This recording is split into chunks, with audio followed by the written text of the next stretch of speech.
Hai semuanya, jumpa lagi di Aspes Roastery. Kali ini kita akan menjawab pertanyaan dengan topik V60. Halo Rob. Halo. Kenalin, Robi ini adalah salah satu barista di Space Roastery. Yuk kita mulai tanya jawabnya. Pertanyaan pertama dari Yuda Aditya 69. Perbedaannya apa ya jika pakai V60 bahan kaca, plastik, sama keramik? Perbedaannya ya, kalau secara saintifik, perbedaannya itu ketahanan dari panasnya. Karena plastik, sifat plastik terhadap panas itu tidak bisa menghantarkan panas secara maksimal. Beda dengan keramik dan kaca. Keramik paling baik untuk menghantarkan panas sehingga suhunya stabil ketika diseduh. Berbeda dengan plastik. Dan keuntungan yang plastik, dia lebih murah dan mudah dibawa kemana-mana karena tidak ada risiko untuk pecah seperti kaca atau keramik. Kalau diukur secara ekstraksi, V60 dengan bahan plastik memiliki tingkat ekstraksi paling rendah ketimbang yang kaca dan keramik. Selanjutnya dari Pras Prisprus, bagaimana cara buat V60 jika tidak punya timbangan dan termometer? Apakah ada patokan yang mudah? Membuat V60 tanpa termo dan timbangan ya. Kalau untuk mengukur suhu air, biasanya kita menggunakan air mendidih tanpa ada termo. Itu kita diamkan selama 5 menit. Setelah airnya mendidih, itu sudah masuk ke dalam range yang optimal untuk menyeduh. Dan kalau untuk tanpa timbangannya, kita bisa menyeduhnya kira-kira sekitar 3 menit dengan 3 kali tuangan. Itu akan mengekstrak kopi sebanyak 200-300 ml. Untuk kopinya sendiri, kalau misalkan beli V60 kan kita dapat sendoknya.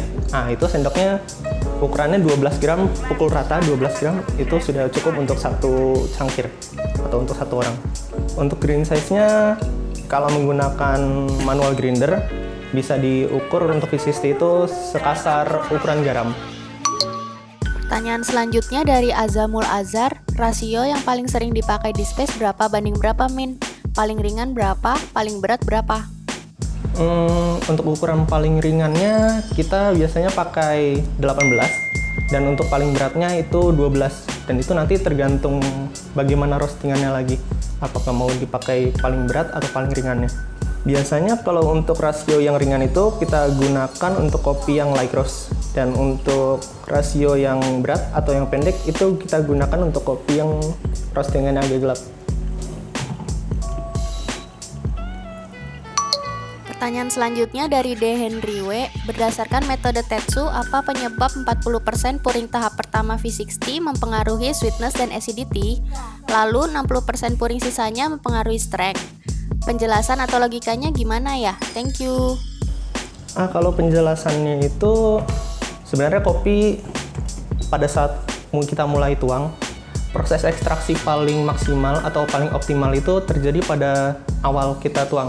Jadi semisal kita 5 kali tuangan, ekstraksi paling maksimalnya tuh di tuangan pertama dan tuangan kedua. Makanya di situ dijelaskan bahwa kopi mengekstraksi manis dan asam pada awal tuangan, dan sisanya kita nggak mengekstrak apapun kayak untuk strains-nya. Pertanyaan selanjutnya dari Juno Nugroho, fungsi ulirnya V60 apa Min? Bedanya sama yang lain? Fungsi ulirnya V60 ya. Kalau fungsi ulirnya V60 itu sebenarnya ada penjelasannya di boxnya. Di sini bisa dilihat V60 punya ulirnya searah dengan jarum jam. Ini berfungsi untuk menjaga jarak dengan paper, kopi, dan drippernya. Sehingga nanti pada saat kopinya mengembang, ada rongga udara yang bisa digunakan oleh si kopi untuk mengeluarkan karbon dioksidanya pada saat kita menyeduh. Oke, sekian dari kami. Terima kasih atas pertanyaan-pertanyaannya ya. Sampai jumpa di Aspes Roastery berikutnya. Makasih ya Rob. Sama-sama. Dadah.